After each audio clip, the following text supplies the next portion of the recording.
nangyari? Ba't mahina?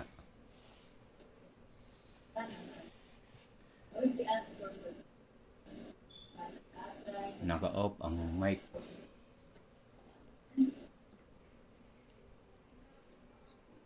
Mic naka-off.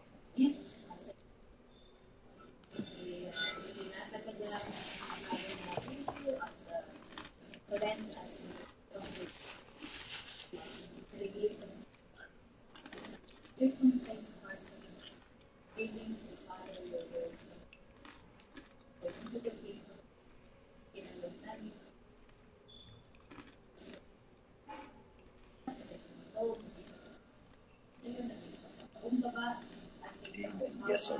Na matuto ng mga salita.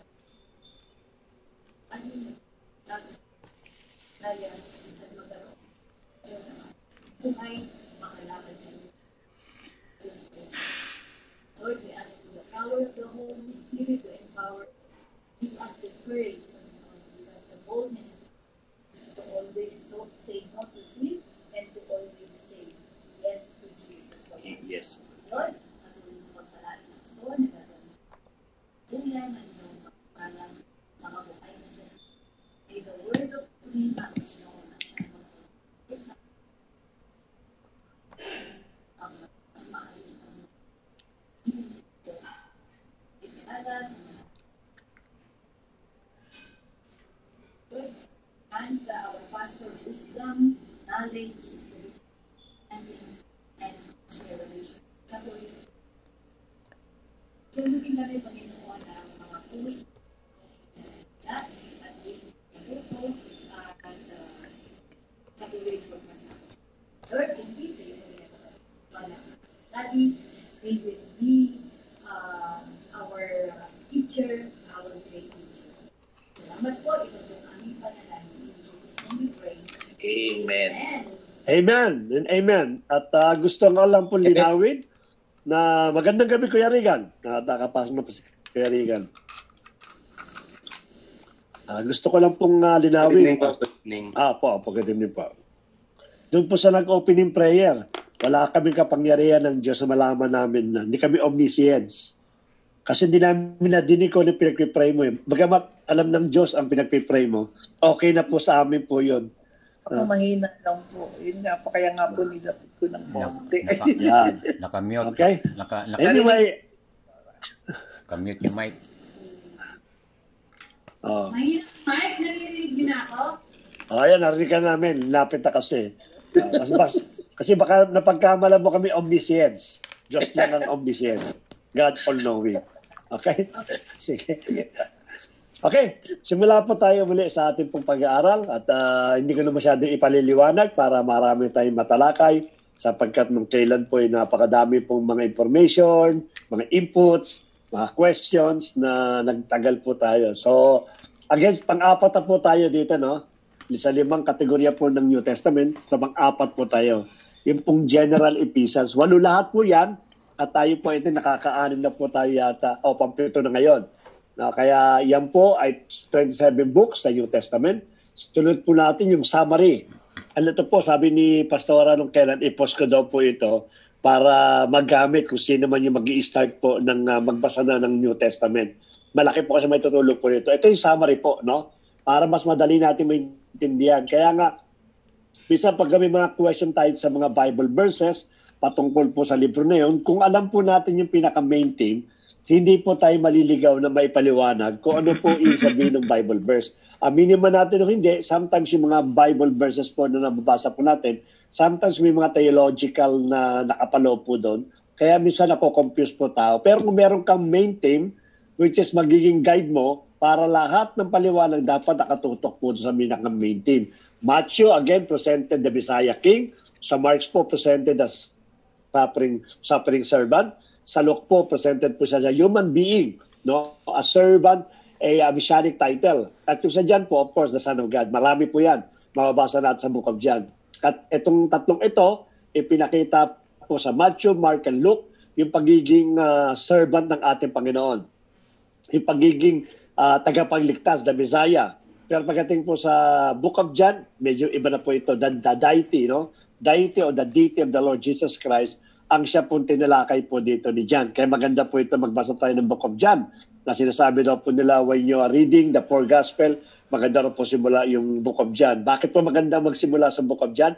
Sapagkat dito nga po pinresent ang ating Panginoon bilang the third person po doon po sa Godhead. At sumunod po, of course, yung Acts, isang libro lang po yan. Ito po historical ng iglesia.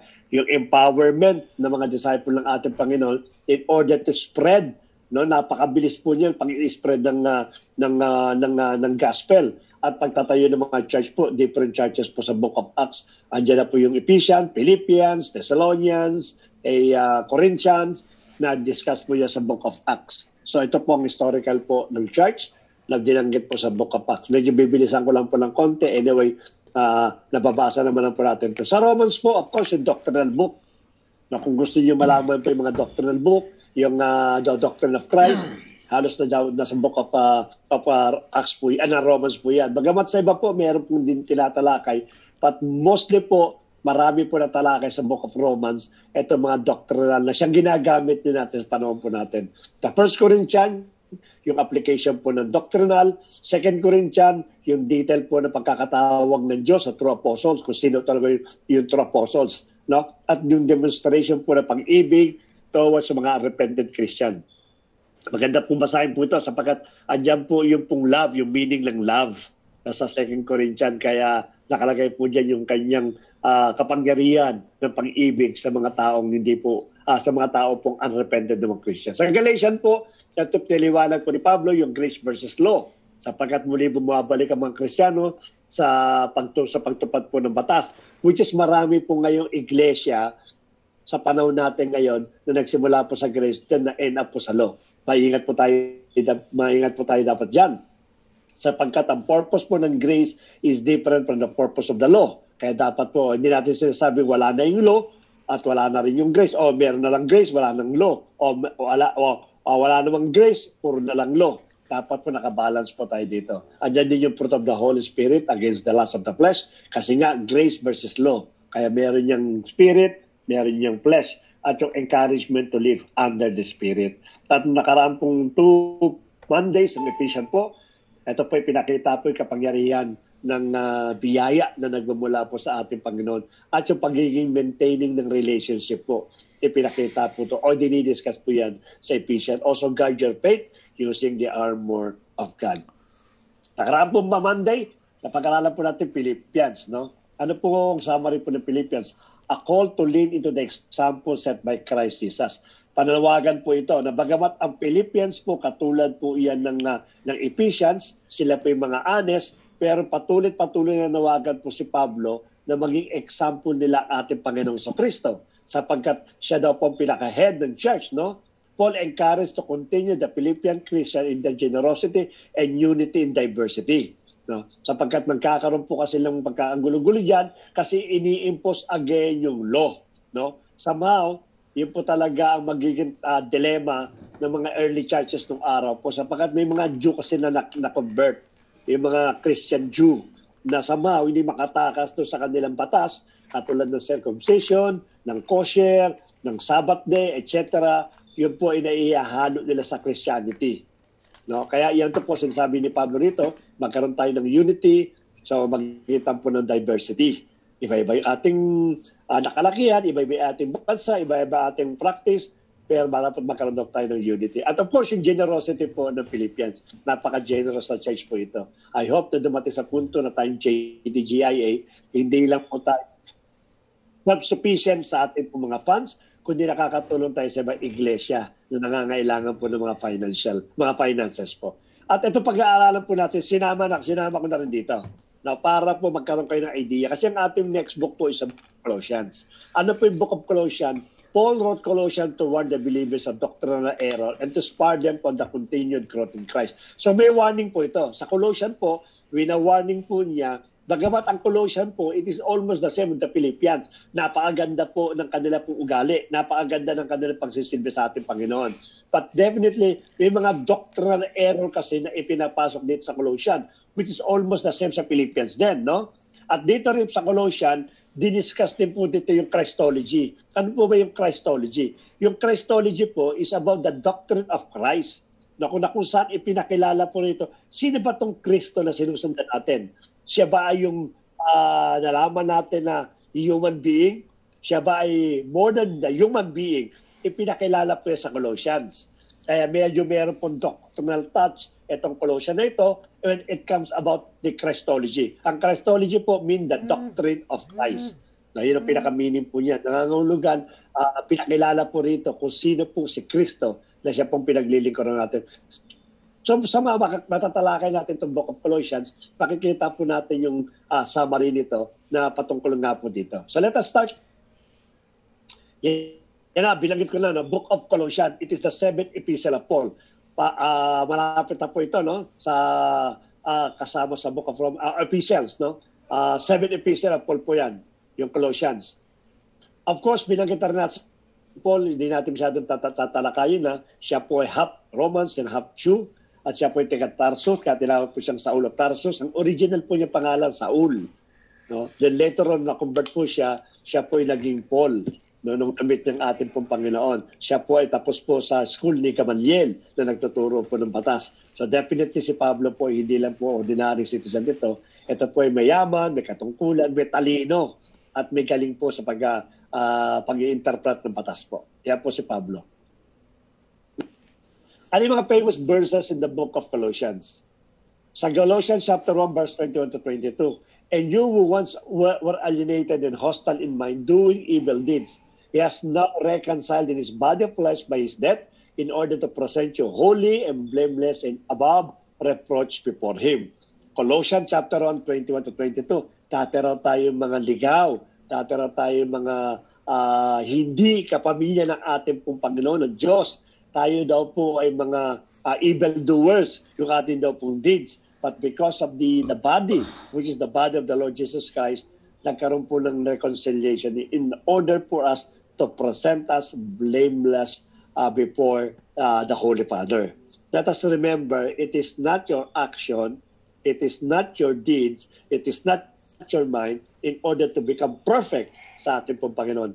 But it is the body of the Lord Jesus Christ. And it is the Lord Jesus Christ that He will present the church, which is us, to the Father, which is holy and blameless.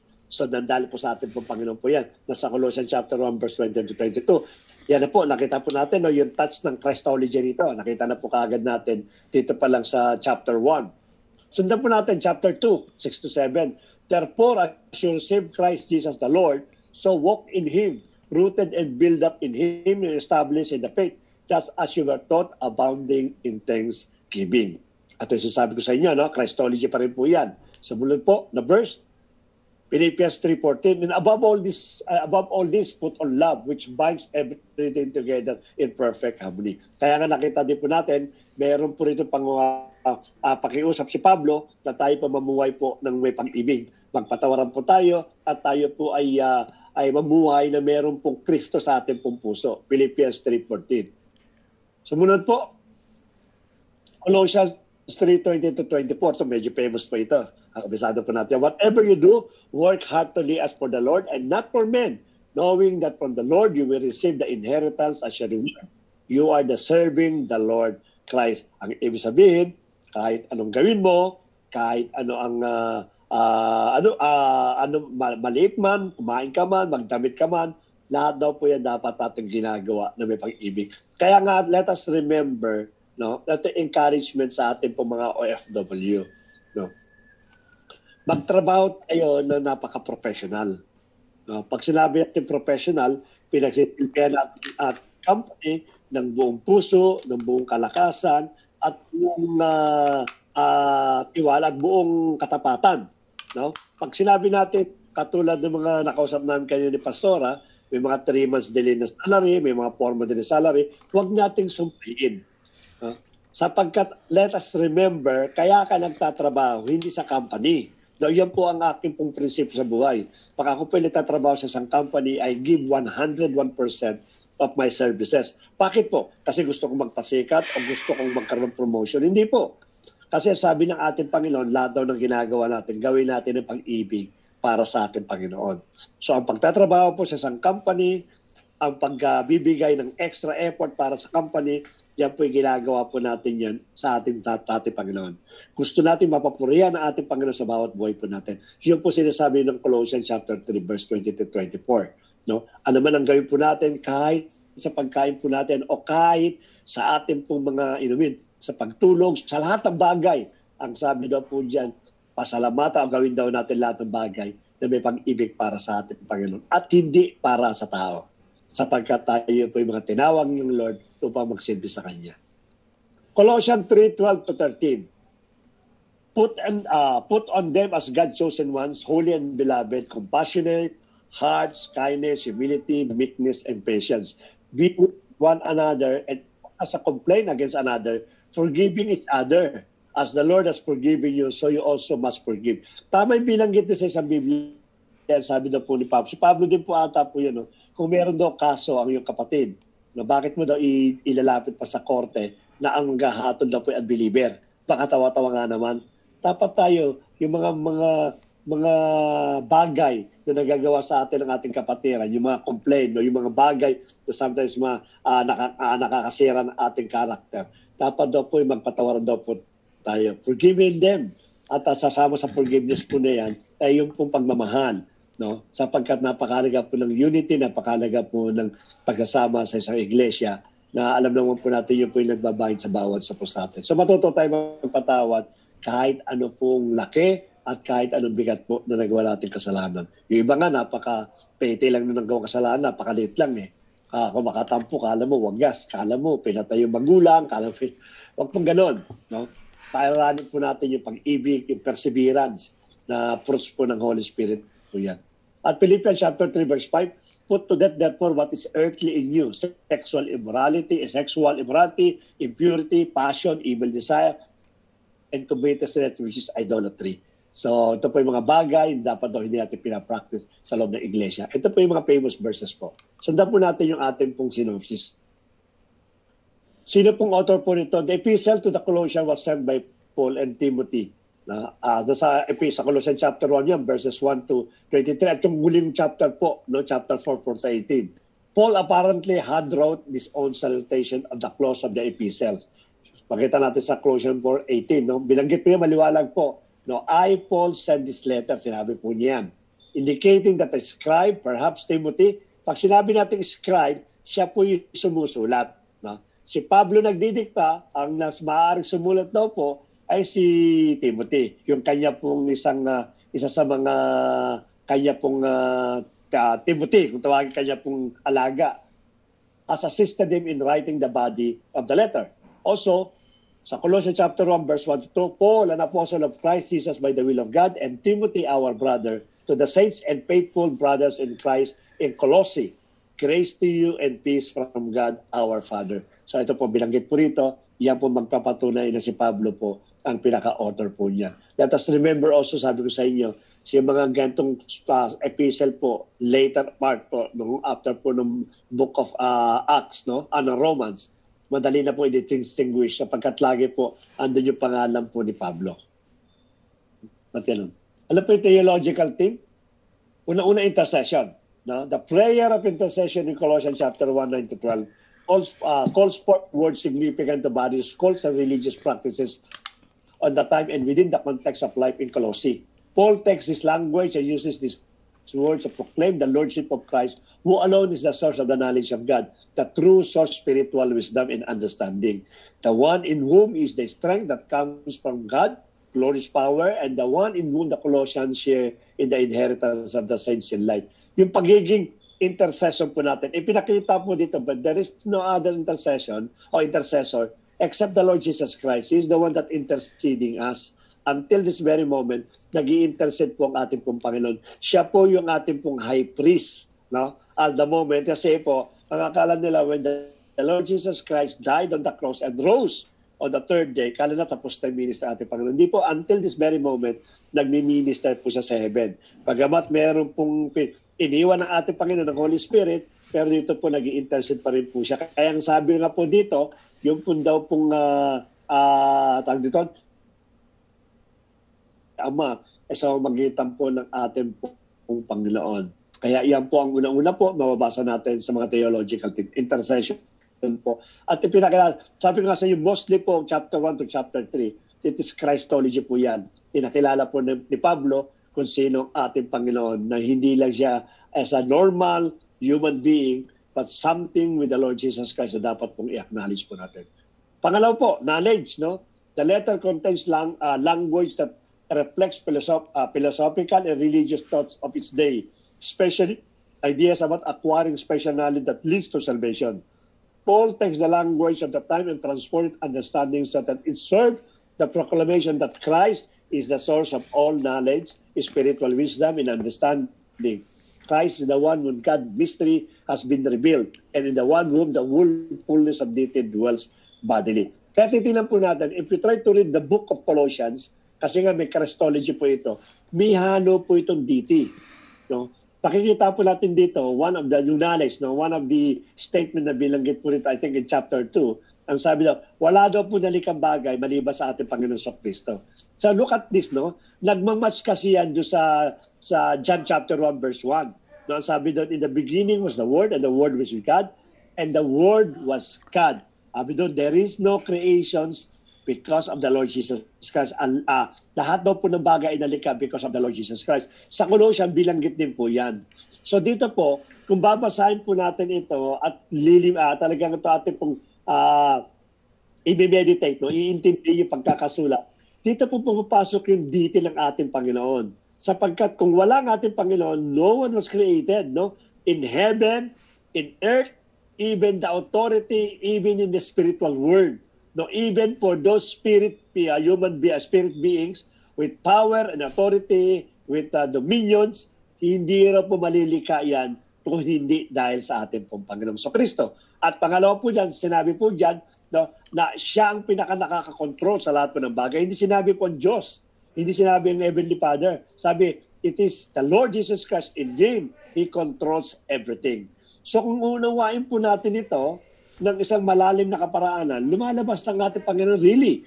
He is God, no? Yung karakter niya talaga, na pagiging Diyos talaga. Dito po yan sa theological thing na number 2 po. Number 3, thanksgiving. Typical of Paul letters, Colossians expresses thanksgiving for the relationship in Christ that Paul and Timothy share with the readers. Yung chapter 3 naman po dyan, chapter 1 din po, ipinakita po dito na kung paano po yung relationship ng ating kapatid. No? Bagamat siya'y naghihirap, gusto niyang maranasan yung suffering na naranasan ng ating Panginoon, na somehow, maintindihan niya kung dinanas ng ating Panginoon. Bagamat ang sabi niya, hindi kasing laki ng suffering na ginawa ng ating Panginoon kumpara sa nangyayari kay Pablo. Pero somehow, yung pong pain, yung pong suffering, yung pong endurance ng kanya pong patience na nangyayari sa kanya, somehow gusto niya i-share sa mga readers in order to encourage them kung paano siya nagpapagal sa atin po sa paglilingkod sa ating Panginoon. And he would like, and he's been thanksgiving, no? Mapagpasalamat po sa nangyayari sa lahat po ng bagay sa atin. Sa atin nga, iba, pag kami nangyayari lang ng malita bagay, complain kaagad natin, no? We always complain, we always question God, we always question our brethren, at sometimes ay naniniglect natin yung ating pananampalataya. Pero dito po, ipasalamat po ni Pablo sapagkat siya po ay nakasama po sa suffering po ng ating pong Panginoon.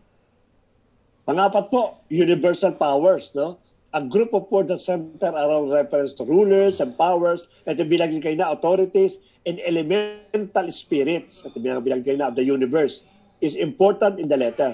Paul adopts language of universal power and spirit, transforming prior reference and understanding by now using them to proclaim that Christ is Lord of all rulers, powers, and authorities, and elemental spirit of the universe. There is nothing outside of Christ's sovereignty and lordship in the universe. Wala daw po sa langit, sa lupa, sa impyerno, spiritual, elemental, mga spiritual beings, rulers, mga power, authorities, lahat daw po yan ay under daw po ng ating pong Panginoon sa Kristo. Imagine po ninyo, if really the Lord Jesus Christ is only a mere human being, kung siya po'y tao lamang, no? Ang lahat ng kiniklaim po ng ibang reliyon, tao lamang ang ating Panginoon sa Kristo. How come that the Lord Jesus Christ can handle this kind of responsibility? Paano hahawakan ng isang human being na pamunungan yung lahat ng nilikha sa langit, lahat ng nilikha sa lupa, lahat ng nasa impyerno at lahat ng hindi natin nakikita, no? Yung nga na pamalaan mo yung lupa, hindi mo nakakayanin yan eh. Diba? Walang sino mang tao na pwede maghari o pamalaan niya ang buong universe. Hindi po pwede. Talagang imposible. How much more pa po yung sa langit? How much pa po yung mga spirit na hindi pa natin nakikita? Kaya nga daw po wala raw po na maaaring mag-escape sa sovereignty at lordship ng ating pong Panginoon. Ito po introduction. This letter was written during one of Paul's many imprisonment for announcing Jesus as King. Like his other letters, this is addressed to a group of people that had never met and community that he didn't start. No? Actually po, si Pablo po, hindi po siya nakarating sa Colossae. Hindi niya po inabot ang Colossae at yung mga part po, sa Laodicea, inabot na po yan. Kasi magkakalapit po yan eh. Yung Laodicea is a neighboring po ng Colossus o Colossae. Pero si Pablo po, hindi po siya nakarating sa Colossae. Ang nagsimula po ng iglesia sa Colossae, si Epaphras. Si Epaphras po, isa pong kasama ni Pablo na nagbiministeryo during that time. You know, maaaring ang kwento nila is that si Epaphras, in order to reach more city, more country, naghihiwalay-hiwalay po sila. And it's Epaphras that was started the Church of Colossae. Siya po nagsimula po niyan. Pero inire-report po niya kay Pablo. Sapagkat si Pablo po ang pinaka-head po ng mga servant ng ating Panginoon, kaya nire-report po niya. Kaya alam na alam ni Pablo kung ano nangyayari po sa Colossae at kung ano po ang kanila pong problema. No? Epaphras has recently visited Paul in prison and updating on how well the Colossians were doing overall. Tama, nag-update po siya na ng development, maaaring monthly, maaaring quarterly, we don't know. But nag-update po siya kung ano po yung pong kaganapan at yung pong successful po ng Church of Colossae. However, Epaphras has also mentioned some of the cultural pressure that were tempting them to turn away from Jesus. No? May mga temptation ulit. May mga bagay ulit na gusto pong ipasok na doktrina doon sa Colossae. And this time, hindi po ito batas na katulad po nung nangyari po sa Ephesians, nangyari po sa Philippians, at nangyari sa 1st and 2nd Corinthians, na kung saan pinagmimix po yung batas ni Moses at yung pong grace ng ating Panginoon. But this time, ang kina-question naman po o ang pinapasok na katuruan dito sa Colossae ay yung pong pagiging deity ng ating Panginoon. They are questioning the supremacy of the Lord Jesus Christ over us. Ito pinakano po yun. Kaya yung pong in-address po dito. Paul wrote this letter to encourage the Colossians, address the issues of Epaphras has raised. Ano man ang tinas ni Epaphras, which is the questioning the deity of the Lord Jesus Christ, and challenge them to a greater devotion to Jesus. Pumalik kayo para malaman ninyo kung ano talaga sino talaga ating pong Panginoon. The letter's designs and flow of thought are fairly easy to follow. The opening movement focuses on Jesus as the exalted Messiah. Ito kasi yung una niya is chapter 1. In-exalt kaagad ni Pablo. After ng kanya pong greetings, nagsimula kaagad siyang i-exalt ang ating pong Panginoon. Kasi alam niya ang issue po kasi ng Colossus.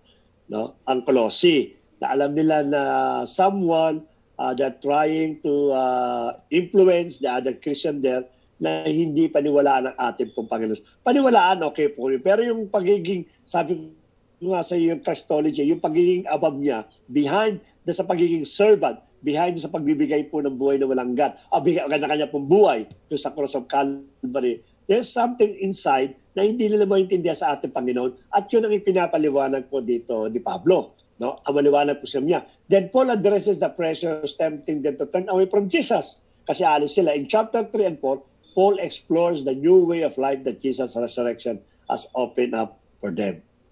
Tuloy po natin. Ano po yung date nito?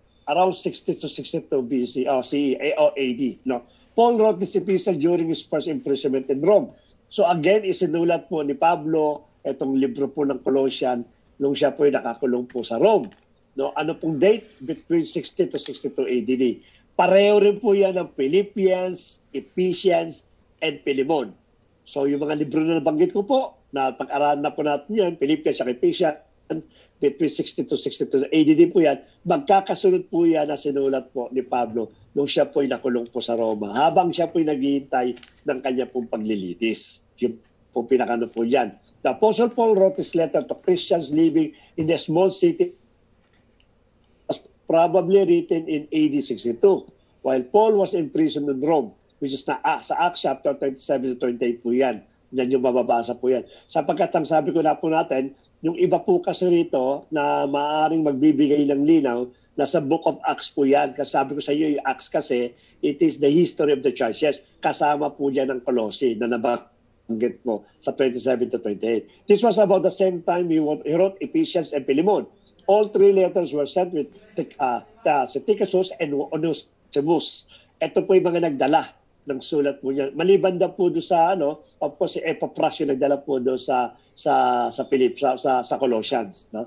Kaya dito po pinakita po natin kung kailan po naisulat po itong libro.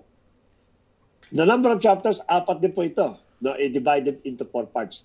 4 na chapter lang po yung Colossians, pero di-divide po natin ng 4. Ang una-una po, Jesus as King over all creation. Maliwanag po kaagad, no? Hinighlight kaagad ng ating Panginoon ni Pablo kung sino ating pong Panginoon sa Kristo upang sa ganun ma-encourage yung mga taong ito na manumbalik yung kanilang tiwala sa ating Panginoon. Sumunod po yan in chapter 1 to 24 to chapter 2 verse 5. Paul's suffering. Sinabi po ni Pablo yung kanyang suffering not to boast, no? Yung nangyayari sa kanya para hindi siya ibang boss, kundi makita at ma-encourage itong mga taong to continue serving our Lord even though they might be also experience suffering. Pero kinakailangan patuloy tayo katulad ng encouragement po ni Pablo. Part 3 po sa chapter 2 to 6 up to chapter verses 23, yung cultural pressure, yung binanggit ko na kanina, na hinahaluan ulit ito ng culture. Na bagamat hindi masyadong na-detalye po dito base sa pagkakabasa ko, pero may mga cultural kasi yan. Maaari yung culture po ng Romans, maaari yung culture po ng Greek, o maaari yung culture po ng Hudyo. Yan, may pressure po sa kanila. Sumunod po, the last po, chapter 4, example of Jesus' self-giving love. Yun ang pinakano po. So, magsimula po tayo sa ating pag-aaral. Sa part 1 po, chapter 1, verses 1 to 23, Jesus as King over all creation. The letter opens with 2 prayers.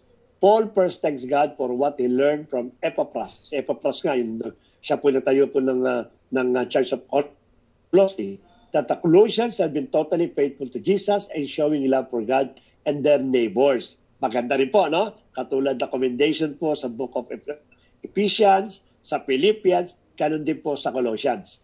He moves on to pray that they will grow in their wisdom and understanding about Jesus. Yun ang unang po nila. Yung kanilang kaalaman patungkol sa ating pong Panginoong Kristo. And this is the reason why Paul, immediately sa chapter 1 palang pinasok niya na po ito.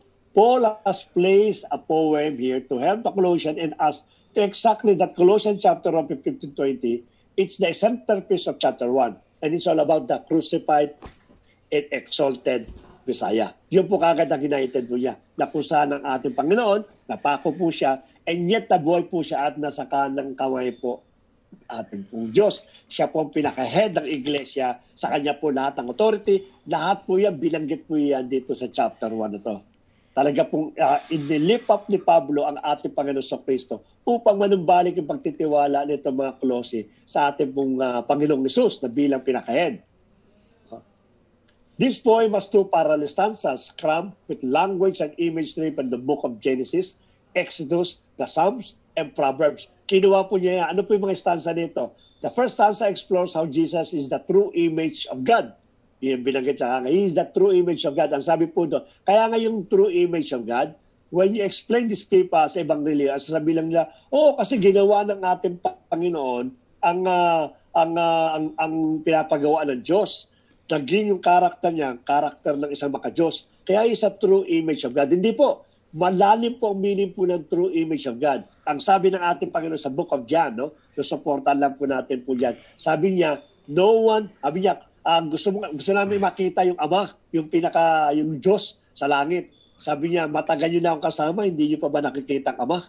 So nangangahulugan, he's claiming that whatever the glory of the Father, nasa kanya rin po yun. Ganun po yung kiniklaim po niya. At kung yun ang sasabihin po niya sa mga Pariseo, definitely he's about to stone to death again. Kasi yun ang kiniklaim niya. Dito po sa Colossians, bilanggit na po kagad yan, na he is the true image of God. In Him, the full character and purpose of God is embodied in a human.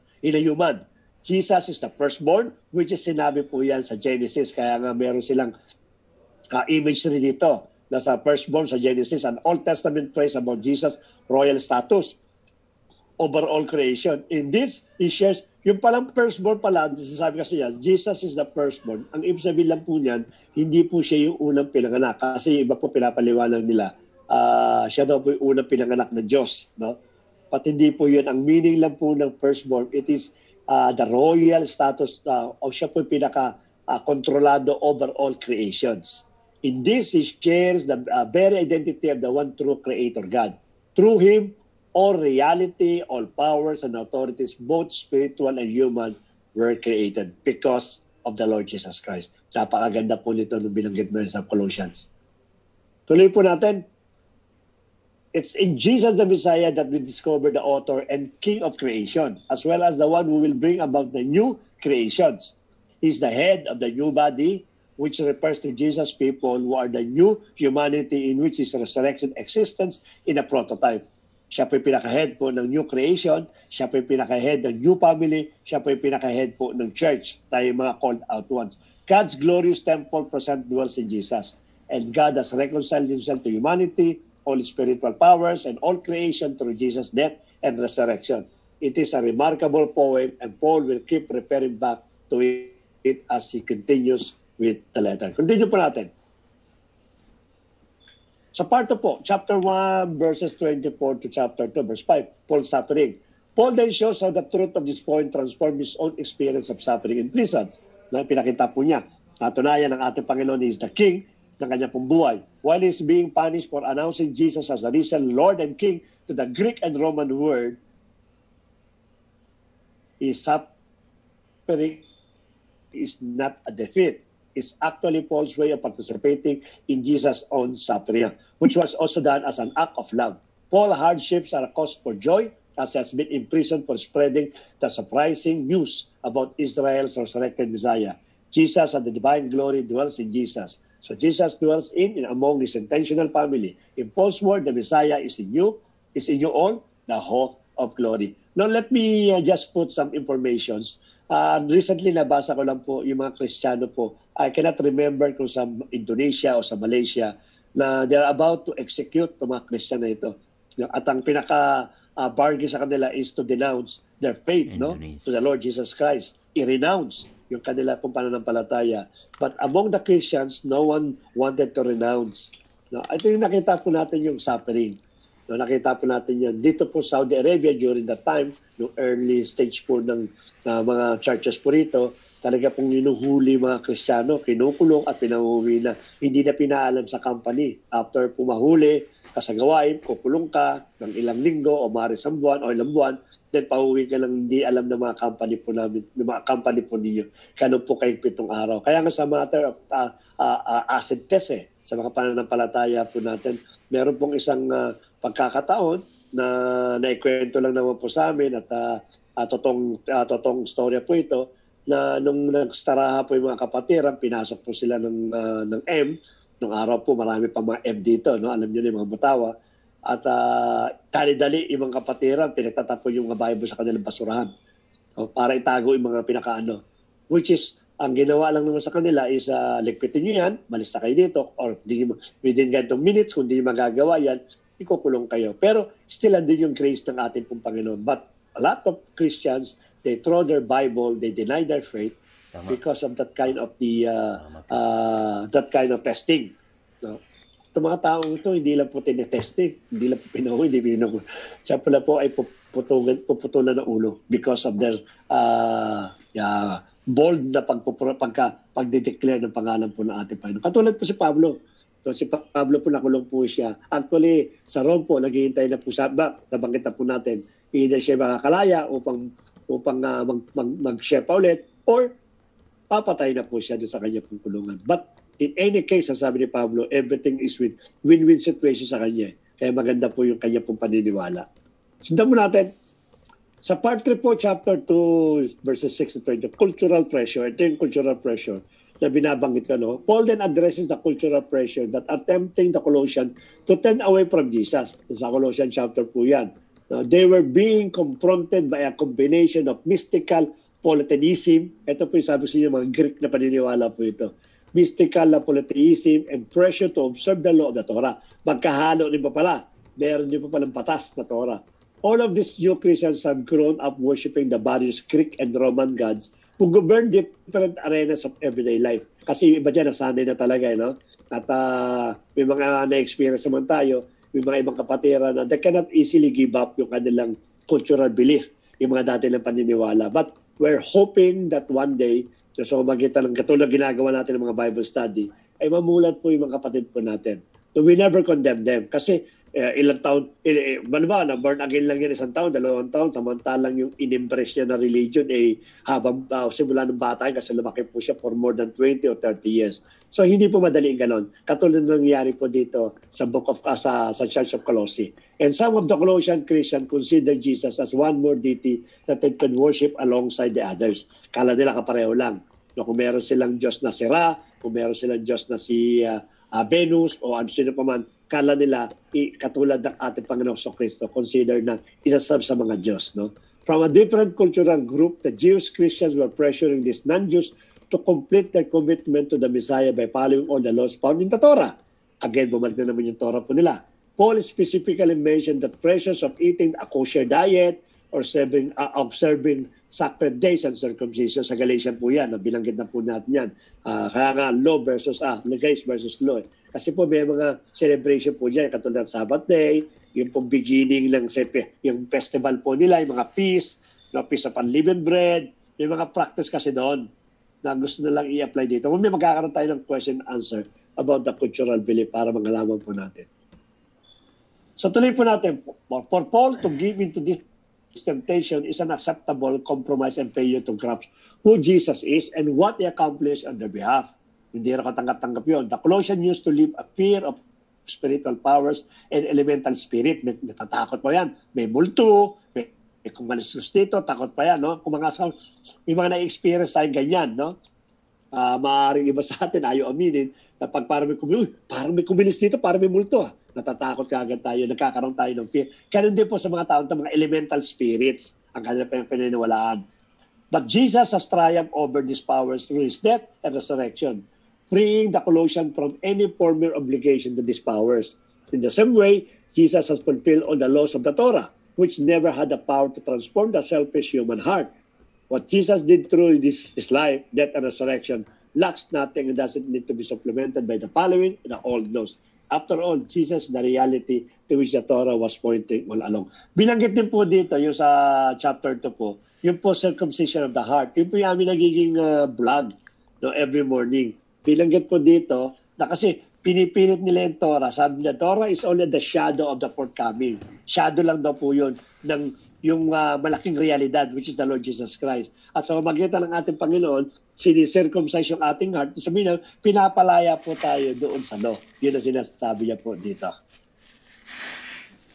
Sa part 4 po, example of Jesus' self-giving love. Rather than trying to live under the law of the Torah, Christians have the power of Jesus' resurrection to change their hearts. Ito yung circumcision na binabanggit ko.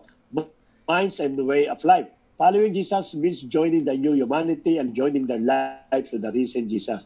This is why Paul challenges the Colossians to set their minds on things above, where the Messiah is seated, and where He rules at God's right hand.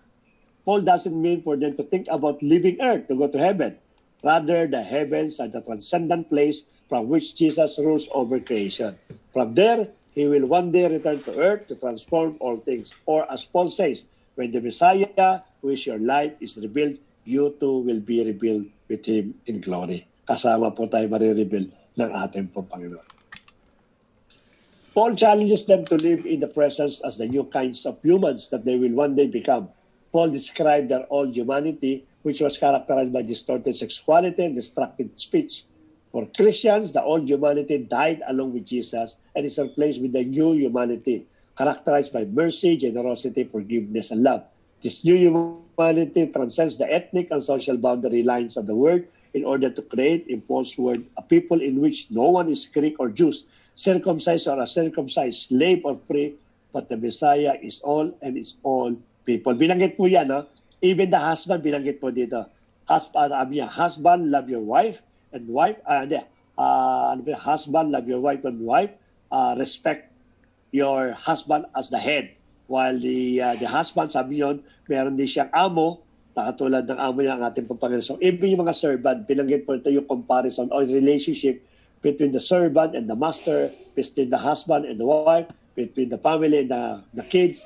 Binanggit po rito yan para lang mahigit nila maintindihan kung paano yung example na ipinakita po ng ating pong Panginoon. Kung makukuha lang po natin yung pong method na ipinresent dito sa Colossians at the rest na iba pang Bible, kung paano po yung pong kalalagayan ng bawat isa. I don't think na magkakaroon po ng problema when it comes to sa relationship and when it comes also sa pagpapatakbo po ng iglesia. Paul next offers a practical example of his concept, showing the Colossians what is this new humanity might look like in the first century Roman family.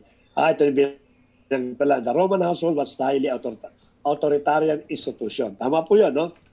When you live, katulad nung napanad po natin, yung mga sundalo, yung mga lalaki po, during the Roman culture or Roman family culture, authoritative po yan. Parang dito, sa bansang ito, no? Halos wala pong power yung babae magsalita. Kaya din po sa Roman family institution, mas less ang turing nila sa mga babae. Hindi sila ganun in which the patriarch held the power of life and death over his wife. Yung pinakatatay mismo. Sa kanya pong sa kanya life and death, no? Sa kanyang sa children niya at sa slaves. Kaya nung araw po sa Roman po yung mga slaves, pag sinabi ng patay, magpakamatay ka, magpapakamatay po yan. Kasi ruthless kasi yung kanilang nakalakayan, yung kanilang culture. No, alam nila na yung babae, yung mga anak nila at yung mga slaves nila as second class, no, even low class at tinuturing po nila. Sila po yung mga upper class, which is ganun ang turing po nila. This is not so in a Christian household because the reason Jesus is the true Lord, where the wife allows her husband to be responsible for her and the husband is subject to Jesus by loving his wife and placing her well-being above his own. No? Ang pagrespeto ng babae sa lalaki at ang lalaki naman pagrespeto ang ating Panginoon bilang pinaka-head ng authority. Ganun po dapat ang line of authority na dapat hari sa ating tahanan. In a home where Jesus is Lord, children are not objects but called to maturity and respect. Yun sabi natin. Parents are to raise their children with patient understanding. And Christians who are enslaved are also to honor the human master precisely because they are not the real master. Jesus is. Christians who have enslaved other people are to understand that these people are not their property, but are fellow members of Jesus' body. They are to be honored and embraced in love. Kaya maganda po yung self-giving love, no? Maganda na example po dito, that no one is above everything. Kaya nga sabi nga niya, be careful. At ang sabi doon, ni Pablo pamisa sa isang verse na napag-aralan natin, consider others more than you. No? Yung consider mo siya na mas matalino, mas magaling sa iyo, sapagkat yun naman po talaga ang dapat na iterate po natin. Huwag tayo maging paparaanan ng pagbaba ng morality ng bawat isa sa atin. Paul is walking a fine line here. He takes the most basic Roman institution and reshape it around Jesus, who rules with self-giving love. While he doesn't abolish the household structure outright, the exalted Messiah demands that it be transformed almost beyond the point of recognition for any Roman living in Colossae. You can see this most clearly in the letter conclusions, no? Sa Colossians chapter 4, verse 20. After the request for prayer, Paul applies this instruction about Christian enslaved people and master. Yan nga, yung sabi sa inyo, no? Enslaved people and master to the church at Colossae. We discovered that Tychicus is the one carrying and reading this letter to the Colossians, and that is accompanied by Onesimus, a person formerly a slave to a Colossian Christian named Philemon. Natatandaan ko ito, no? Yung pinalaya ni Philemon, si Onesimus. Maganda po istorya po dito. Si Philemon yung amo po niya, na nahipo po siya at nakita niya, nabasa niya ito, yung sa ang ginawa niya, pinalaya niya po si Onesimus. At si Onesimus po ay naging isang lingkod ng ating Panginoon. We also discover from another letter of Paul addressed to Philemon that Onesimus has escaped from his master, a crime that is worthy of imprisonment. No? Tumakas po yan. Isa babasahin po natin maganda yung topic niyan. In the face of all this relational tension, Paul asked the church to greet Onesimus as a faithful and beloved brother in the Lord. In the letter to Philemon, Paul is even more clear. He says that Onesimus should be received no longer as a slave, but as a brother. Si Onesimus kasi yan may taga Colossi. Isa po siya slave ni Philemon. Yan ang pinakana po yan. In this letter, Paul invites us to see that no part of human existence remains untouched by the loving, liberating rule of the risen Jesus. Our suffering, temptation to compromise on moral character, and the power dynamics inside our homes must be examined and transformed. We're invited to live in the present as in the new creation daily arrived when Jesus rose from the dead. Ano po ang moral lesson po nito? Jesus is everything. It's easy to be overwhelmed with this word. There are competing philosophies and viewpoints about everything. It seems, listen to these words about Jesus. No? Jesus is everything. Yung munang mag-rema sa bawat sa atin. Yung munang mag-materialize sa ating pong isipan. And He is before all things. And in Him, all things hold together. Even the planet, the universe, is holding its position because of the Lord Jesus Christ. And He is the head of the body, the church. He is the beginning, the firstborn from the dead. Means He is the one that can have the power about the life and death. That is everything. He might be preeminent. For in Him all the fullness of God was pleased to dwell, and through Him to reconcile to Himself all things, whether on earth or in heaven, making peace by the blood of His cross. Imagine po niyo, because of this Colossians chapter 1, 17-20. Now let us put Jesus as our everything. Ano pa po yung pangalawa? Our life defines. What does it mean to be Christian? Biblically, it's more than belief in a creed or a moment of faith or a public confession. Kala kasi natin ito yung pagiging definition ng pagiging Christian, no? You're practicing your belief, you're memorizing the creed, yung mga creed po dyan, yung mga ano po natin, yung pong public confession po natin. But ano ba ang pagiging tunay na Kristiyano? Therefore, as you receive Christ Jesus the Lord, so walk in Him, rooted and built up in Him, and established in the faith, just as you were taught, abounding in thanksgiving.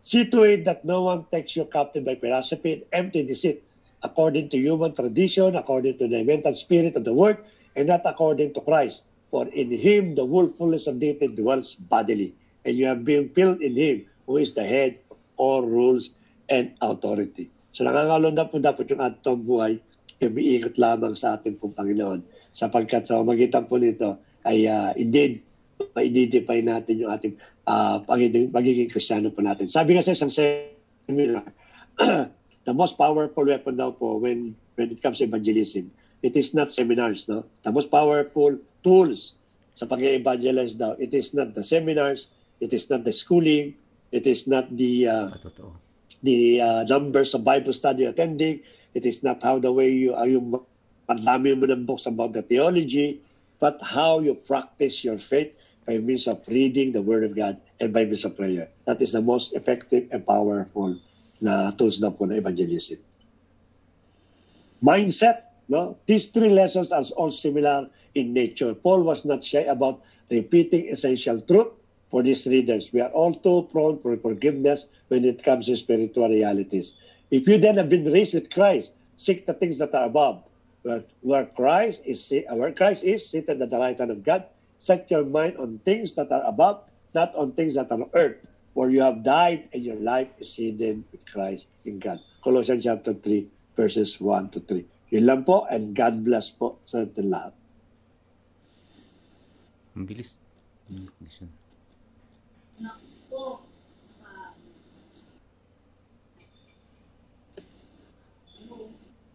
Napunta agad sa question. Sa inyo lang po. ay po, pasensya na po. Wala po ako atang masasabi dahil ako'y busy sa pagbubook ng mga flights. But really, God is good at meron tayong kapatid na si Paul na talaga namang napakalalim ng revelation sa kanya ng Panginoon. From the Old Testament, prophecy, at mga writings ay naipaliwanag niya sa atin. Naiintindihan po natin kung paano buhay at lumakad ng So indeed, we cannot please God, we cannot have faith kung hindi tayo sa mananampalataya na mayroong Diyos at ang Diyos na yun ay ang Panginoon sa Kristo at ang lahat bagay na ay nagawa o created for Him and from Him. So ito po, pag alam natin that the Lord is in full control. Ang sabi nga, never sleep and never slumber, dito pa sa Psalms yun. Sabi ang Panginoon, hindi daw po natutunin na iidlip lang. Kasi kung naidlip ang Panginoon, baka nag-snap yung mga galaxy, no kuya? Amen. Di ba? Nagpanggaan na doon. Kaya sabihin nila, ano ba ang Diyos? Wala akong pakialam. Ikaw naman, kahit-liit mo, yun nga. Yung nga di ba? Yung nga mga galaxy, mga bituin, walang tigil yan, mga asteroids yan, umiikot, at yung nakokontrol ng Panginoon. Kasi kung sinasabi natin, tulugan Diyos, ay wala na, nag-collapse na. Yung gravity, yung gravitational pull at yung mga galaxy dyan sa palagitan, kalawakan. So, it is indeed napakabuti ng Panginoon kasi pinapakitawa sa amin.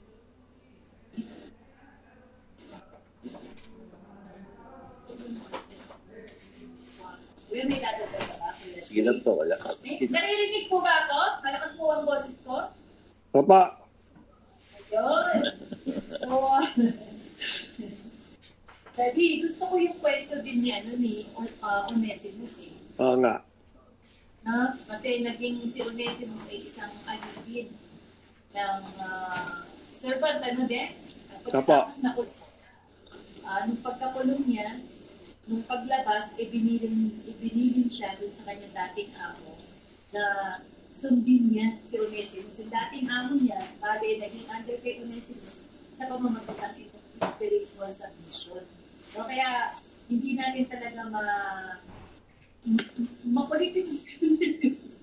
Lagi nireklamo ng amo niya, pero nung na-convert siya, nagkaroon ng pagbabago sa kanya. Makilala niya.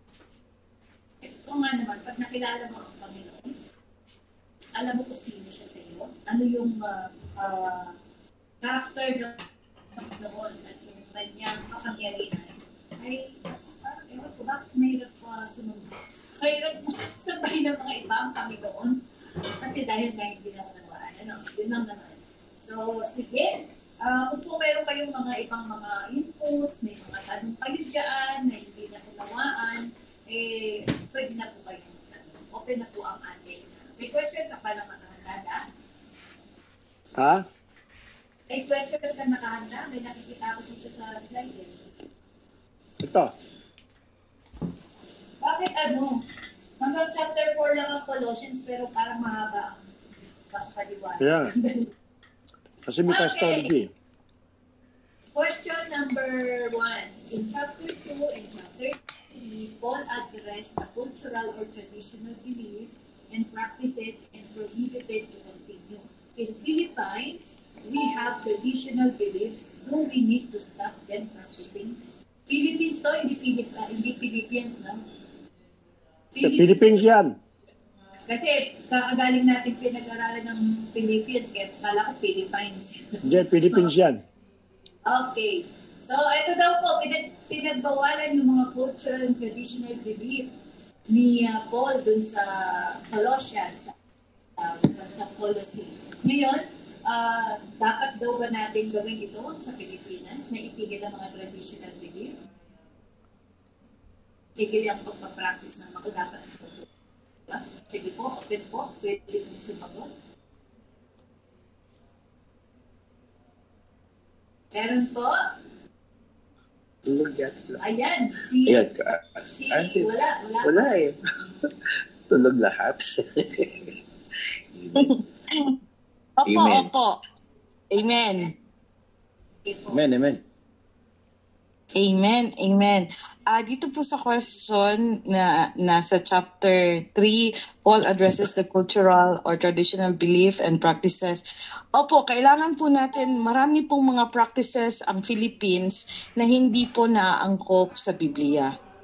Marami po tayong mga pagan practices na dapat po nating isalikway. Ano ba yan sa Bisaya, sa sa Tagalog. Kailangan po nating i-denounce na wag na nating i-practice. Kasi karamihan po sa mga katulad na lang po ng mga superstitious belief natin, it confides that we believe more in our own understanding than our trust to God. Katulad na lang po ng yung pamahiin na pag mayroong kang yung knock on the wood, which is hindi po siya talaga belief of a Christian who is following Lord Jesus Christ. Kasi if you have your full trust with the Lord, you will not believe na yung mga superstitious belief na pinaniwalaan natin before makakaapekto sa ating buhay, because we have the only one God and He is the supreme being in our life. Ang mga superstitious belief po kasi nating mga, lalo na yung sa ating mga previous na na paniniwala, na paghalo na po kasi yung pagan practice at saka yung religious, at tapos sumali pa yung culture. So yun po yung mga dapat nating i-denounce ng mga practices na katulad po ng mga, kasi it's more on witchcraft po eh. Anything that dominates us is not for God. Yun lang po. Okay, sino po kung gusto magdagdag? Mainit sa labas.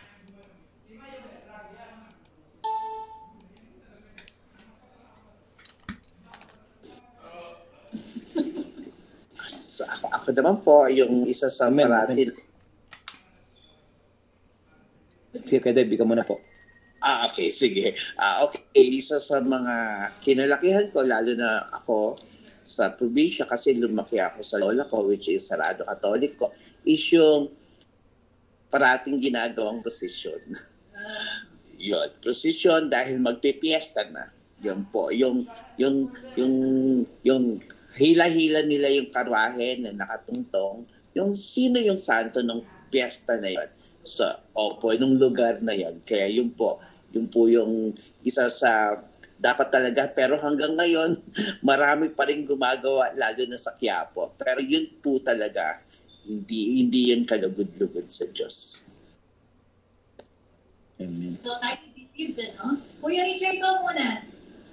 Amen pa sa akin po, it's very difficult to stop this practicing sa Pilipinas, especially po yung traditional. Marami po kasi sa atin ang naniniwala dun sa Catholic, unless if you believe in God, Jesus Christ as a born again, so you're gonna be stopped. Maghihinto ka dun sa mga paniniwala mo dun regarding sa mga pamahiin, din sa panggagamot. So, mayroon pa dyan yung magagamit ka ng mga kung ano-anong mga aghimat. So, mahirapan po tayo. Do we stop this one? Kasi po, paniniwala natin yan more than a year. Kung nabuhay ka ng pagiging Katoliko, means 40 years old ka na or 30 years old ka na, so nagganap na ginawa mo na siya ng a year. So, ngayon ka palang nakakilala sa Panginoon ng mga 1 year o 2 years. So, parang mahirapan po tayo na stop yung ganung paniniwala. So nasa atin po yun kung tayo po ay naniniwala na sa Panginoon. So we stop na ihinto tayo dun sa paniniwala ng mga traditional, and din po sa mga nakasanayan natin. So doon lang po tayo siguro po mag-i-stop sa mga ganung bagay. Amen po.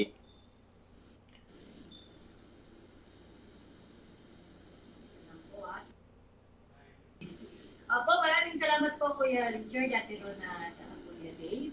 Hindi po mahirap po siya, pero para sa akin, in my personal experience, at testimony ko na din, napaka number one pamahiin din namin. But indeed, ang talagang magpapalit lang talaga ng puso natin at ng mga nakasanayan na natin ay yung tunay na pagkilala sa ating Panginoon Jesucristo. Amen po, amen. Amen. Sabi nila, di ba, madalas, pag ginawa mo yun, wala namang mawawala. Di ba? Knock on wood. Di ba? Wala naman daw mawawala. Actually, may nawawala. Kasi nawawala yung pananampalataya mo sa Panginoon Jesucristo na ilalagay mo sa mga bagay na mga superstitious lang. Yung knock on wood, it is a pagan practice kasi Kasi naniniwala sila na kapag meron silang dinidesire, pupunta sila sa puno at kakatok sila ng 3 beses doon. Kasi ang paniwala nila, merong mga spirits, mga puno, kaya po doon nanggaling yung nakapun. No? Amen po, Boss. Marami pa, yung mga hagdanan, dapat daw, hindi apat, hindi siya odd number, dapat even number siya. 7, 9, 11, ganyan. Kasi kung di daw po, malas. Huwag daw po makatapat yung mga pintuan na parang diretsuhan kasi malas. Yung magkatapatan yung mga pintuan.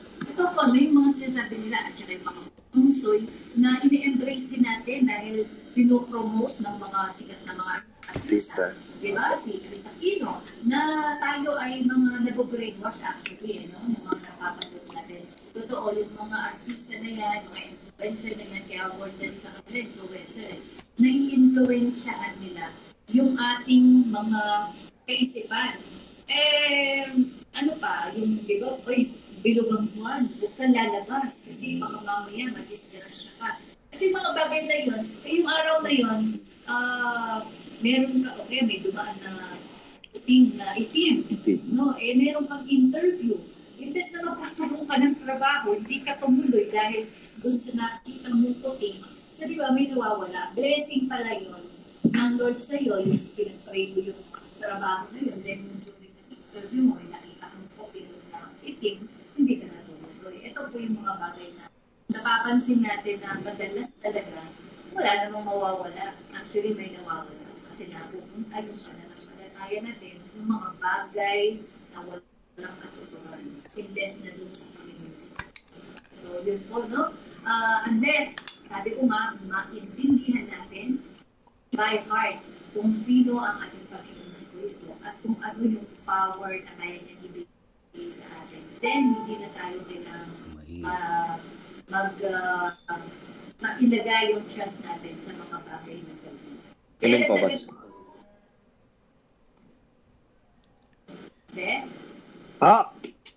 Dagdagan mo. Okay. Ang dagdag dyan ay ano, paano yung mama, yung sign of the cross? Yan ba ay kultur yan, tradition yan? Masama ba hindi? Masama.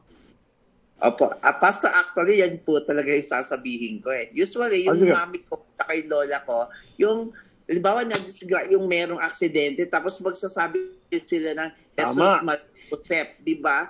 Pinipray nila kasi doon na ingatan mo ako. No, hindi po tayo kailangan mag-pray para ingatan tayo dahil iniingatan niya na tayo. Hindi dahil sa nag-cross tayo para imingi tayo ng pag-ingat. Hindi. Pinoprotektahan na talaga tayo. Yun po, parati yung pinagtatalunan ng mami ko noon at saka yung lola ko noon, yung pag ganun po, pag nagsa-sign of the cross. Lalo na pag yung nagugulat o yung may aksidente. Tama. Yun nga po, Pas. Pastora. Napakinggan ko ito eh. Yung mga writings ng mga Katoliko talaga, ang pag-aantanda, no, ay sign yun na merong masamang espiritu. Kaya ka mag-aantanda. Kaya ang tanong ng isang magaling na taga-tuligsa ng mga religion na yan, sabi niya, bakit pag natapat ka dun sa simbahan, nag-aantanda? Ibig sabihin ba may mga masasamang espiritu dun sa loob ng simbahan na yun at nag-aantanda ka? Sabi niya. So, yun po, isa rin yun, no? Tradisyon na, kumbaga, walang kapararakan. Nagagamit natin yung sign ng cross sa mga bagay na pinaniniwalaan mo lang walang kwenta. So, ito po isa din. Kaya nakikita natin, syempre, alam nyo na, may YouTube, marami ng mga nag-e-expose. Yung antanda ay inverted cross. So, it is a form of mockery sa ating Panginoon sa Kristo. Inverted yan. Dito po siya bante. Kasi kung cross, tapos nasa taas.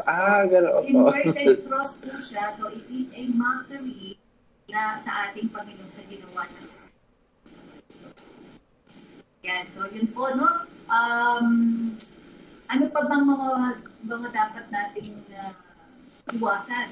Dami pa eh. Anyway, yung aalis ako. Kumakain pa kayo. Ikutin nyo yung mga pinggan ninyo. Bawal daw magwalis sa gabi, Pas. Bawal magwalis sa gabi kaya yung bahay nila napagka-dumi-dumi. Di ba? Kaya iniipis kasi yung nalaglag na kanin, hindi binalisan. So, eto. May pangalawang question ka pa pala? Hindi pa, paano mo susuportahan yung sign of the cross? Paano ko susuportahan? Hindi ko nga sinusuportahan yung sign of the cross. Oo nga, paano mo susuportahan biblically na hindi dapat tinapractice? Sabi ko nila, pagka, ano ba, normally nagiging contention natin pagka sign of the cross. Sasabihin ni, sa mga born again Christian, wala naman sa Bible yun eh. Hindi naman sinasabi, hindi naman ginagawa yun. Pero, bakit gagawin mo? Kaya kung hindi ginawa nung araw, hindi sinabi nung araw, ang biblical. Pag ginawa po natin, ibabalik lang mo sa atin, bakit ikaw naniniwala ka sa Trinity? Wala namang word na Trinitarian sa Bible. Diba? Tama nga naman. Kaya pag sinabi mong, okay, wala nga word na Trinitarian, pero ano naman yung konsepto? Eh, ano yung konsepto ng sign of the cross? Hindi mo na siguro nabasa doon, naintindihan. So, ano pinaka po doon? Ganito po, no? Kaya ako po binanggit ito kasi may mga cultural belief tayo o practices sa Pilipinas. Napakadami yan. Ang Pilipino, marami, no? Na related sa mga spiritual things. Pagka spiritual things, madali lang naman dahil nga ayaw ng Lord na nagpa-practice ng mga ganyan, mga sorcery, yung mga paniniwala sa mga multo, sa mga biblically, sinita na sa Old Testament. Pero yung sign of the cross, kasi ang symbol daw ng sign of the cross because Jesus Christ was crucified on the cross. Kaya nagka-sign of the cross sila. Pero maliwanag natin sa Book of Galatians, bilanggit yata yun. Hindi ko I cannot remember kung anong libro yun. Ang sabi po doon, curse is the man that hang it on the tree. So nangangulugan pala, yung palang cross is sumpa pala yan. Bakit ka magka-sign of the cross? No, ang meaning pala niya sa Biblia ay sumpa. Yun ang sabi ng Biblia, curse is the man that hang it on the tree. Sumpain daw mga taong nabibi. Tama nga naman. Kasi po yung dalawang kriminal na napako sa left and right, kaya pinako po yan. Dahil sumpa yun eh. Nangangahulugan, pinakikita ng mga Roman soldier na itong mga taong ito napako, mga silumpa ito, mga taong silumpa sa dami ng kasalanan. Kaya hindi po maganda po na gawin po ay dali may mga nag-message eh. Nakita po ako parang may paliwanag po yun. Itutuloy ko lang po, pakibasa mo may nag-message si Ate Love. On my experience, kasi ako po ay nag-aral sa Catholic School, tradition every Wednesday, nag-novena, at every 1 p.m. po, nagro-rosary kami. Pero nung nakakilala at na-baptized ako bilang born again, mas feel at nasa puso ko ang spiritual. Masaya ako at may galak sa pagbuhay. Okay. Okay, praise God po Ate Lab at napakaganda po ng sinet po ninyo, ng testimony po ninyo. So tuloy ko lang po, no? Ito po yung mga paniwalang na pwede natin sabihin sa mga nag-sign of the cross. Sabihin natin, yung pong cross dito, it is not a ordinary cross. In fact, we should always honor at respect. Yung ipinako sa cross, hindi yung cross. Kasi yung cross ay sumpa nga yun, symbolizes the curse. Dapat yung ipinako sa cross, ang dapat natin binibigyan ng importansya. Kaya yung sign of the cross doesn't mean that you honor God or you acknowledging the Lord Jesus Christ. But also reminding na kaya pala pinako ng ating Panginoon, sinumpa pala siya. Yun ang pinakano lang po nun. So ikaw ba, gusto mo lagi nag-sign of the cross ka, para ipamukha mo sa ibang tao na sinumpa ng ating Panginoon sa Kristo? Hindi tama. So dapat may mga paliwanag ng para sa ganun. Maintindihan po natin yung mga klase po ng culture na pwede po nating gamitin ng Biblia. But definitely, hindi po lahat ng cultural belief or a traditional belief ng mga Pilipino mali po. No? Katulad ng pagmamano. Yan po ay cultural belief natin yan. O ating tradition ng mga belief yan. Pag nakakita ka ng may edad o ng mga lolo at lola, nagmamano ka. No? Yan po ay mga ganda pong simbolo ng pagiging respeto. So, hindi po lahat ay dapat tanggalin, kundi piliin lang po natin yung mga bagay na alam po natin hindi makapagbibigay ng glory sa ating pong Panginoon. May tanong po si Ate Adeline. Amen. Ate Arlene, basahin natin. Sabi ni Ate Arlene, Pastor, bakit po ba ang nagsasign of the cross sila may Diyos Ama, Diyos Anak, Diyos Espiritu? Okay. Yun nga po, yung ina-acknowledge daw po nila yung Trinity. the name of the Father, of the Son, and of the Holy Spirit. Yun po daw yun. Pero yung iba naman, Jesus Mariosep, imbes na yung Father in heaven at saka yung Holy Spirit, ang ina-acknowledge nila Yes. si Maria at si Joseph. Right? Anyway, nasa puso talaga eh, no? Pagka nasanayan mo, kung nasa puso mo, ginawa mo yun, I think it's okay. Kasi yung ibisan, nagulat lang, bigla, no? Bigla napapakross. So yun po, ang krus yan ay bilang paalala lang sa atin na dyan na ipinako ang ating mga kasalanan. Tama. Sa pamamagitan ni Lord Jesus, kaya nga wag na nating Baklasin. baklasin yung mga kasalanan ng ipako. Tama. Ang mo naman baklasin. Ninail down na nga yun eh. Okay po. So yun lang po yun, yung Father, Son, and the Holy Spirit. Yung Trinity pa rin po. Actually, naniniwala naman ang Katoliko sa Trinity. Hindi nga lang rin. Okay, second, may question ka pa, Dad? Yeah. Yan.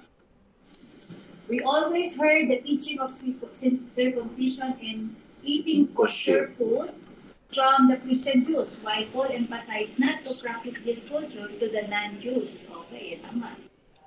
Katulad ng mga pagtutuli, ito, circumcision. Bakit daw po hindi kailangan i-apply pa sa mga Gentiles ang tradisyon ng mga Hudyo?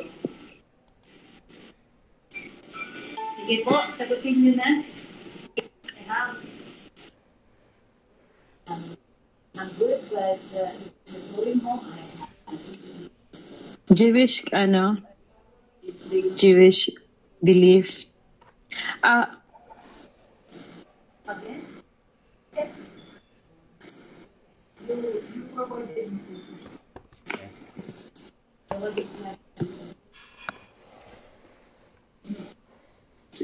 Sige po, Ate Rona. Dito sa circumcision and eating kosher food, ito kasi pinapractice ng Jewish people based on yung sa ating based sa law ng Old Testament. So dito sa na to, so yung mga bagong mga Gentiles na naka-receive ng glory ng Panginoon through Lord Jesus Christ, nasa dispensation na po tayo ng grace. So dapat po hindi kasi naging at saka part na po ng culture na rin po ng mga Jewish yung yung mga kosher at saka non-kosher. So di ba na surpass na yan lahat ni Lord Jesus Christ on the New Testament na lahat ng food permissible but not everything is healthy. Pero nasa sa atin na lang po yun kung paano natin i-consume yung mga pagkain na yan. But it's already blessed when Jesus Christ died on the cross, na-overcome niya na lahat po yan. So everything has been cleansed. Yung mga practice ng Jewish, it is still in the dispensation of the law that they carried out on the New Testament, which is it is part of their culture na, and it is part of their lifestyle na hindi mo it's not necessary that they have to impose sa mga Gentiles, because the Gentiles na katulad natin we are saved by the grace of the Lord Jesus Christ through his blood. We are made perfect through his blood, and he is our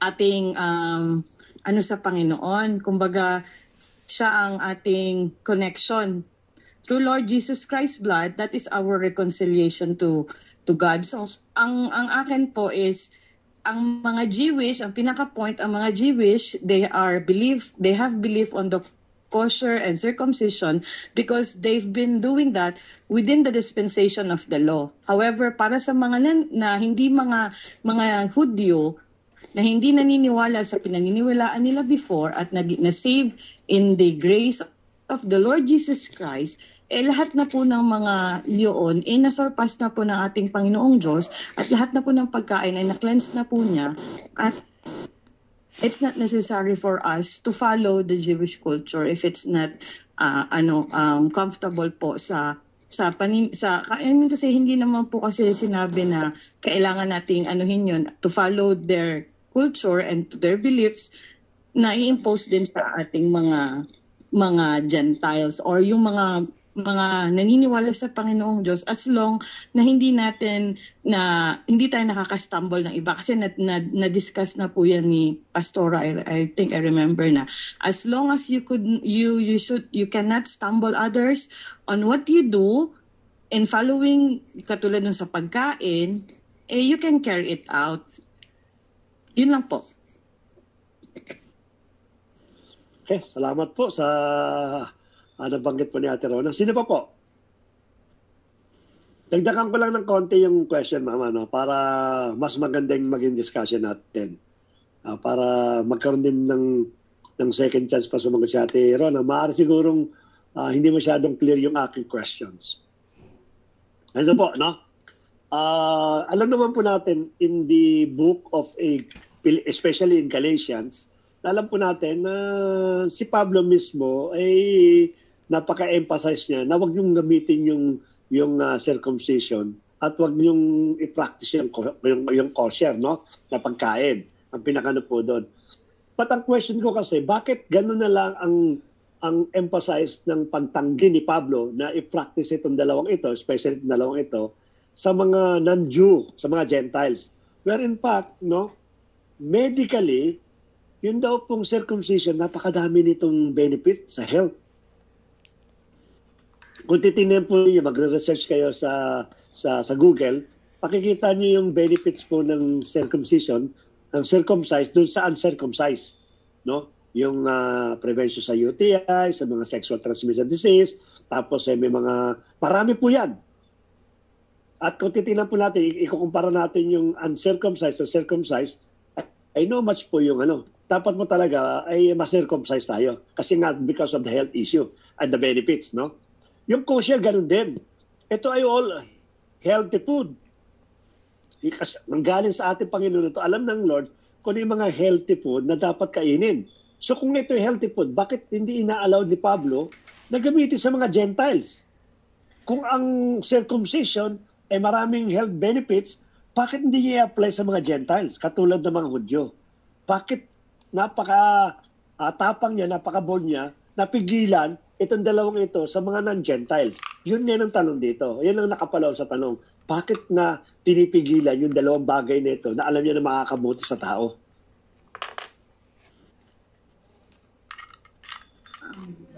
Okay, meron po bang sasagot? Kung napanood niyo po yung vlog natin kahapon at saka kanina, this is about the circumcision of the heart. No? Ito na po yung gustong ituro sa atin ni Paul. Na kasi during that time, na nauuwi na naman sila sa batas kasi hindi sila nauwi sa grace ng Panginoon. Kaya parang pinapataw nila yung mabigat na bagay ng circumcision para lang masunod nila yung batas nila. Instead na yung circumcision is of the heart, yung pagbabago ng puso. Nabanggit niya ako sa Deuteronomy at sa Jeremiah na yung palang circumcision na yung sobrang balat sa puso ay yung palang mga bagay ng mga kasalanan na ginagawa natin. Di ba nagkaroon nga ng away or ng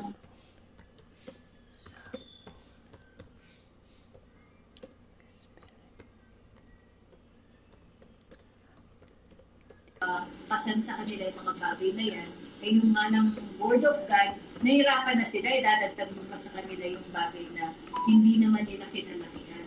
So, palagay ko, ito yung dahilan bakit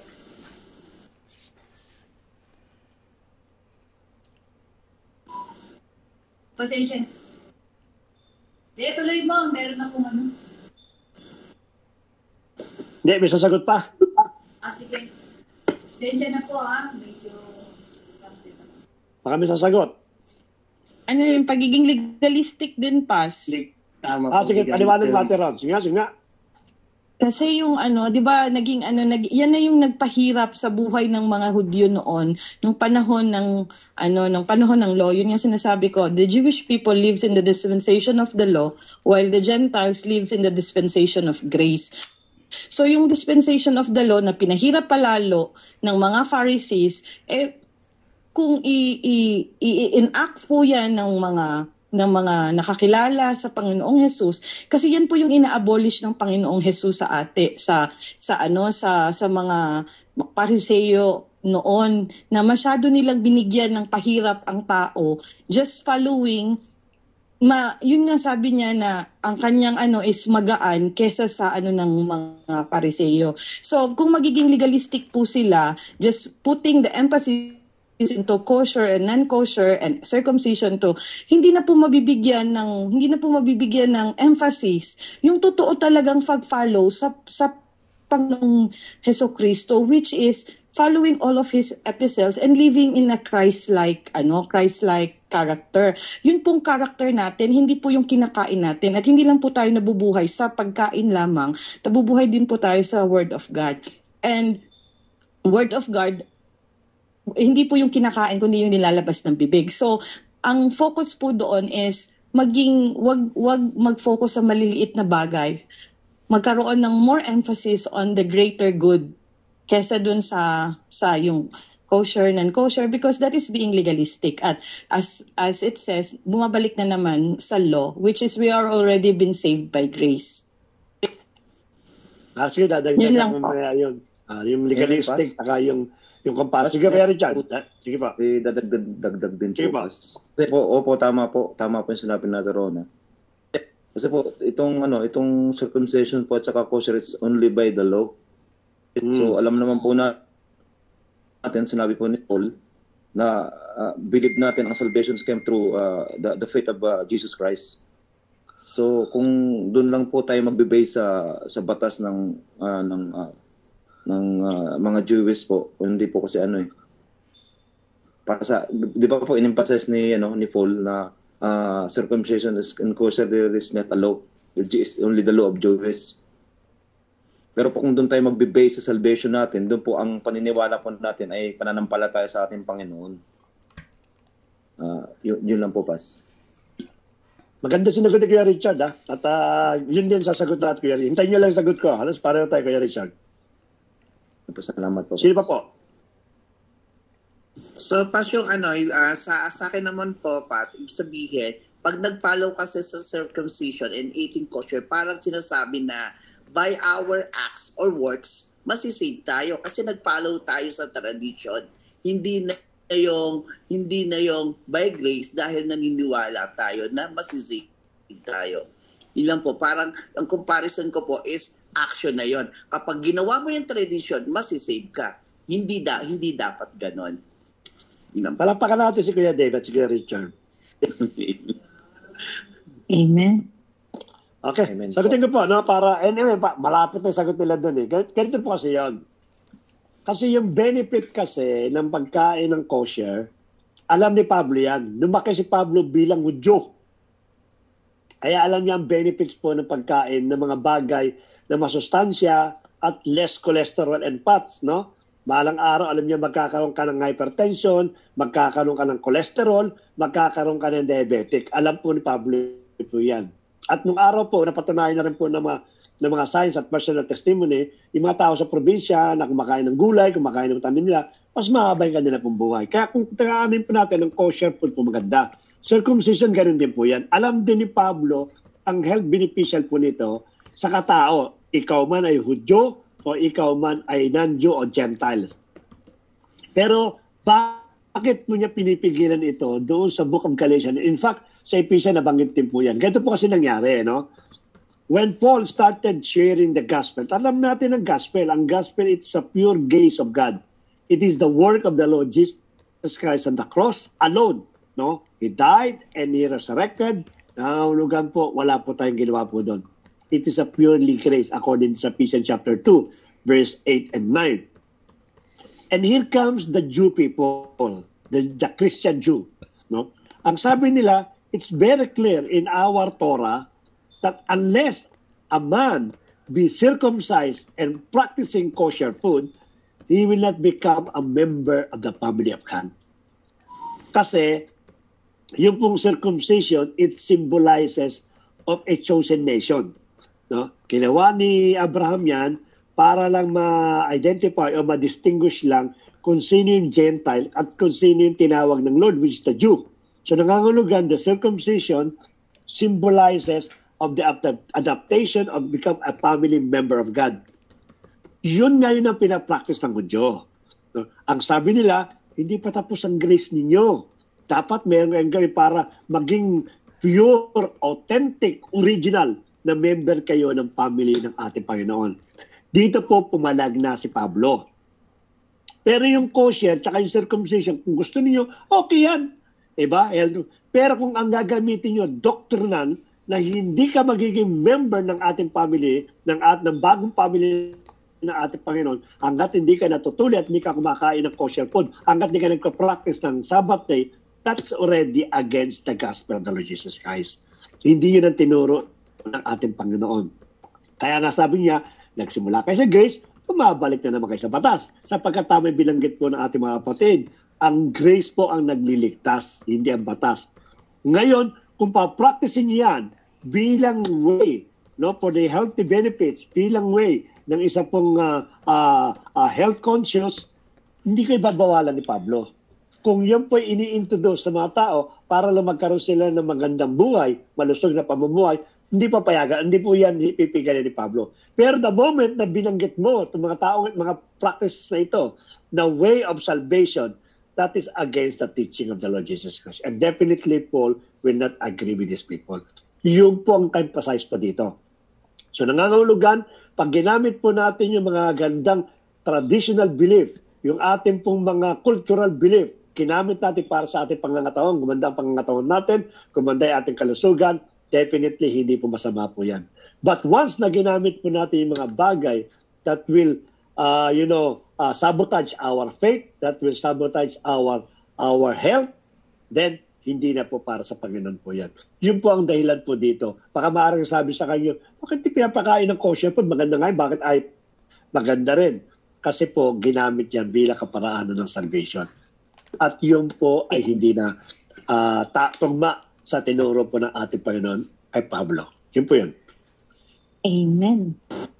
At saka dagdagan ko lang po, Pas, Apo. na yung ating reconciliation to the Father is through Lord Jesus Christ alone. Amen. And His blood is our new identity through Him. So, yun lang po dapat ang panghawakan natin. Kasi kung mga ano pa tayo ng law, we cannot surpass the law. That's why there is only one Jesus Christ can surpass the law and already surpasses the law. And we cannot do anything about it. We are saved by His blood and we are pleading until now with the blood of Jesus Christ. And we are Amen made po. righteous by His blood.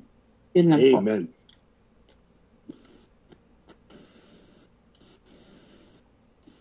Tuloy mo, busy ang mothers mo. Apo, meron po dito ang Andrea. Question 3. Wala na po. Wala. Makibasa po kaya Dave yung mga chat. Okay, chat po. Okay. Kay from Kuya Manny, balikan natin yung scenarios about sa panahon nung hari na nagparusa kay Daniel na kung saan hindi siya kumain ng mga kinakain ng mga taong iyon. Nakalimutan yung kahari na yun.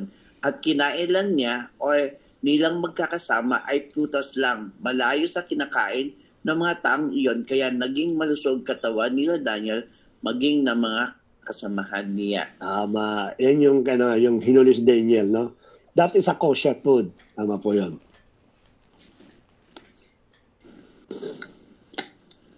Wala na po.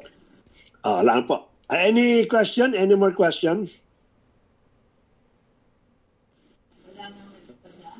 Ano may...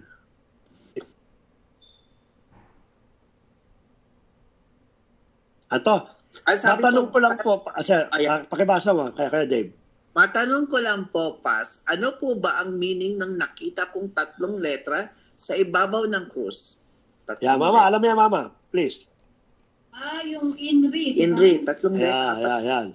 Hindi, pagka kasi Ah. tinranslate sa atin, INRI, pero sa kanila, Yan. ewan ko kung tatlo nga yun, hindi ako masyadong sure. Ano? Pero ang Hari ng mga Hudyo. kapag binasin mo yun, hari Tama. ng mga Hudyo. So yun yun.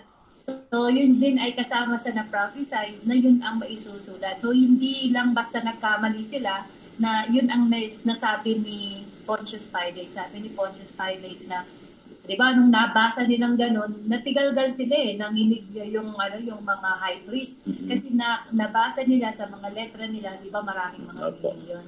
May mga symbolism. Nung nakita nila, yung nakasulat doon, hindi lang basta King of the Jews. Nakita nila yung word na grace, na may pako, at basta mahabang paliwanag. Anyway, yun daw po, yung kaya sabi niya ni Pontius Pilate na kung ano na yung nasulat, yan na yun.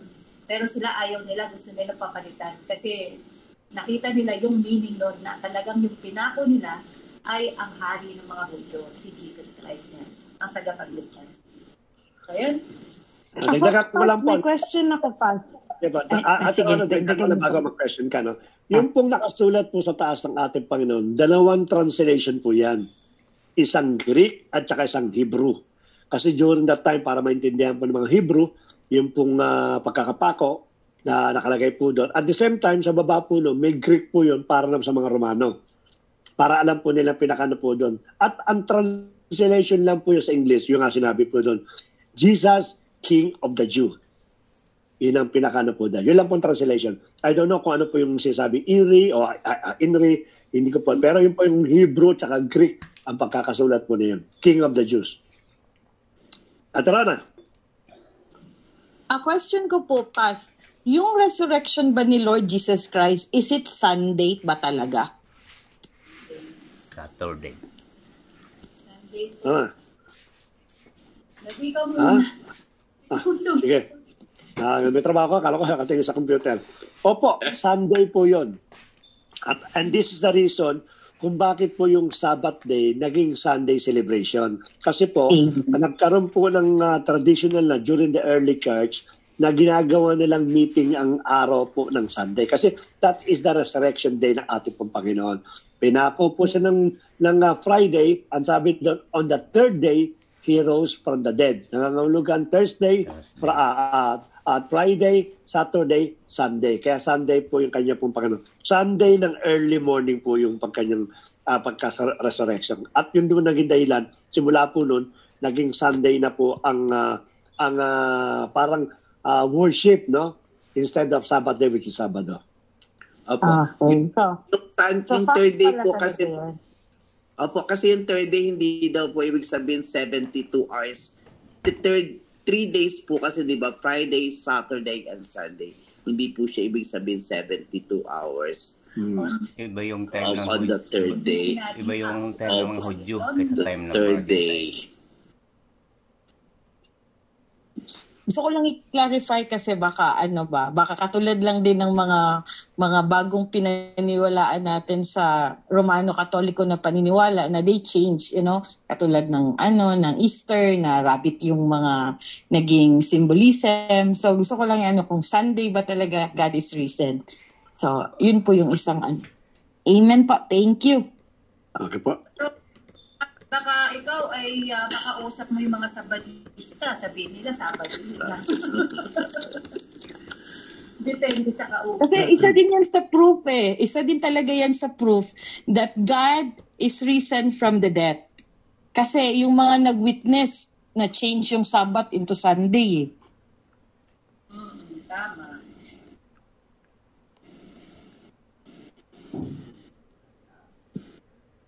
Sa Torona. More question? Sige, mag-question kayo. Malapit na ako matapos. Sige, Kuya Day, pakibasa ulit yung meron namang rito Meron po. Wait po. Iba kasi yung time ng mga Hudyo at ng mga Gentiles. Tama po yan. Iba yung calendar nila. Yung hours po, di ba po? Kasi yung first hour po nila, tama po, basta nag-uumpisa kasi ng 6 in the morning. Yun yung Yes. first hour nila is 7 a.m. sa atin, parang gano'n.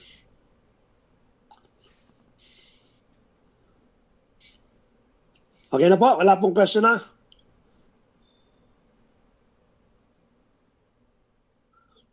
Nagtatrabaho kasi yung ating moderator. Ang trabaho ko rin. Also, meron pa po bang tanong? Baka may tanong kay Kuya Manny. Sa mga nanonood ng online na kami nagtanong. Ate Lab, may question ka pa po?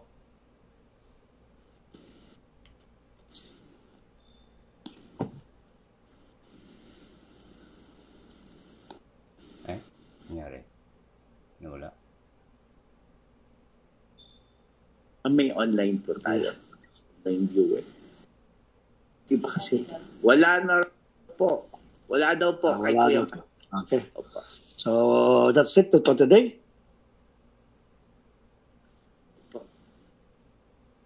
Okay po. Sige po. At Mama, tapos na.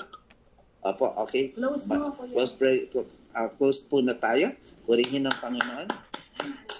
Father God, muli sa iyo lamang po ang pinakamataas na papuri, pagsamba, pagdakil at pagwalhati.